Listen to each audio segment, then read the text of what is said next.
tonga iderany anaran'ilay andriamanitra malaza fasoavana lehibe nomeny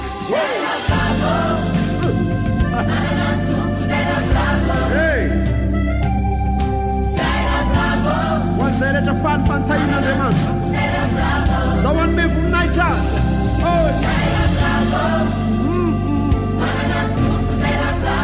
zay rehetra manana ny tompo ao anatiny aho e naoare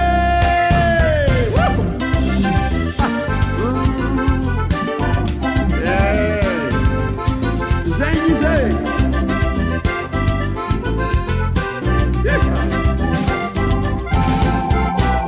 valony fosady ravoravo men'andriamanitra tomponandro satritratry tao andran'ilizao de tonga iderany anarany lehibe loatra raha fitamanina monjenan'izao tontolo izao natolonila jesosy sananina tonga ilamy matombo izao fosady ravoravo men'andriamanitra tomponandro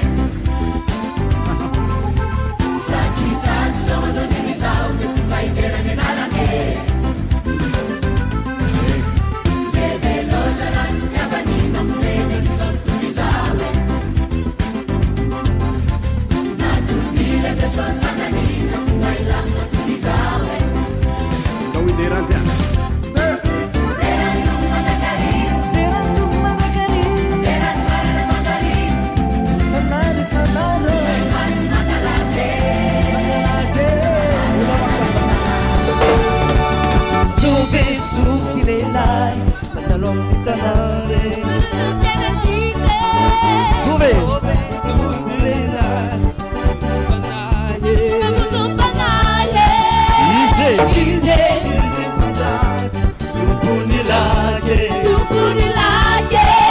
Anasa tsikitsangana senga mandal urun fava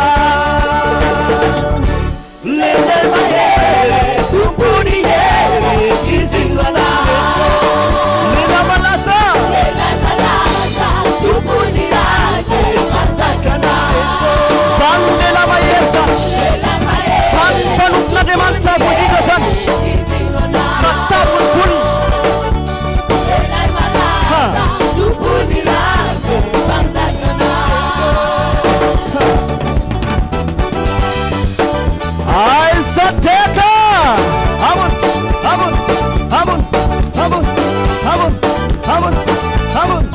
Sa